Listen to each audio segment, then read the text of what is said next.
Hyderabad local body MLC ఎన్నికపై BJP focus పెట్టింది. Local body ఎన్నికల్లో ఎంఐఎం వ్యతిరేకులు అంతా బీజేపీకి ఓటు వేయాలని కోరారు. ఎంఐఎం, కాంగ్రెస్, బీఆర్ఎస్ మూడు పార్టీలు ఒకటే అన్నారు. హైదరాబాద్ లోకల్ బాడీ ఎన్నికల్లో బీజేపీ ఖచ్చితంగా గెలుస్తుందని ధీమా వ్యక్తం చేశారు కిషన్ రెడ్డి. పార్టీ రాష్ట్ర అధ్యక్షుడి నియామకం తర్వాత రాష్ట్రంలో పార్టీ సంస్థాగత నిర్మాణం పూర్తవుతుంది అంటున్న కిషన్ రెడ్డితో మా ప్రతినిధి విక్రమ్ మరింత సమాచారం అందిస్తారు. భారతీయ జనతా పార్టీ 44 వసంతాలు పూర్తి చేసుకుంది. 45వ సంవత్సరంలోకి ఎంటర్ కాబోతుంది. రేపు ఆవిర్భావ దినోత్సవం సంబంధించి బీజేపీ తెలంగాణలో ఎటువంటి కార్యక్రమాలు చేయబోతుందో బీజేపీ రాష్ట్ర అధ్యక్షుడు కిషన్ రెడ్డి మనతో పాటు ఉన్నారు. వారిని అడిగి తెలుసుకునే ప్రయత్నం చేద్దాం. ఆవిర్భావ దినోత్సవం సంబంధించి ఎలాంటి కార్యక్రమాలు చేయబోతున్నారు? గత 1980 ఏప్రిల్ 6వ తేదీన అటల్ బిహారీ వాజ్పేయి గారి నాయకత్వంలో భారతీయ జనతా పార్టీ స్థాపించడం జరిగింది.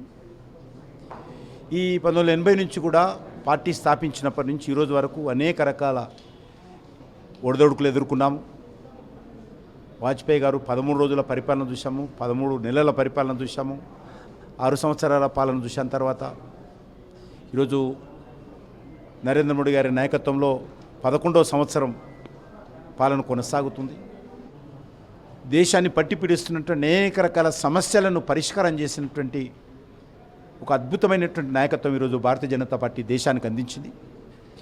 కాబట్టి గతంలో వాజ్పేయి గారి పరిపాలన కానీ ఈరోజు నరేంద్ర మోడీ గారి పరిపాలన కానీ మంచి పరిపాలన, ఒక సమర్థవంతమైనటువంటి పరిపాలన, ఒక నీతివంతమైనటువంటి పాలన ఇవ్వడం జరిగింది.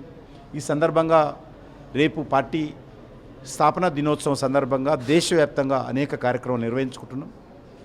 పార్టీలో సీనియర్స్గా పనిచేసినటువంటి నాయకులను కలవడము, వాళ్ళను సన్మానించడము, వాళ్ళ ఇళ్లకి వెళ్ళడం, పార్టీ కార్యకర్తలు ఎవరైతే 1980 నుంచి ఇప్పటి వరకు ఉన్నారో, అంతకుముందు జనసంఘంలో ఉన్నారో అలాంటి నాయకులందరినీ కలిసి అభినందించేటి కార్యక్రమం, వాళ్ళ నుంచి ఆశీర్వాదం తీసుకునేటువంటి కార్యక్రమం మా పార్టీ కార్యకర్తలందరూ కూడా దేశవ్యాప్తంగా చేస్తాము.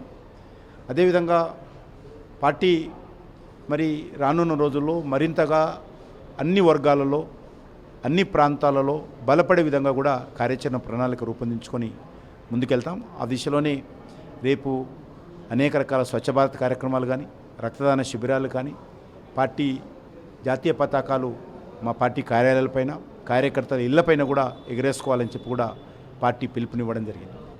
బీఆర్ఎస్ సంబంధించిన ఓటర్లకు సంబంధించి ఏమైనా ఓట్లు అడిగే అవకాశం ఉంటుందా బీజేపీ స్వయంగా? అలా అయితే బీజేపీ బీఆర్ఎస్ ఒకటే అన్న ఒక విమర్శ కూడా ప్రజల్లో ఉంది. దీన్ని ఏ విధంగా తిప్పుకోవడం? నేను కాంగ్రెస్ పార్టీకి సంబంధించినటువంటి వాళ్ళని కూడా ఓటేయమంటున్నాను.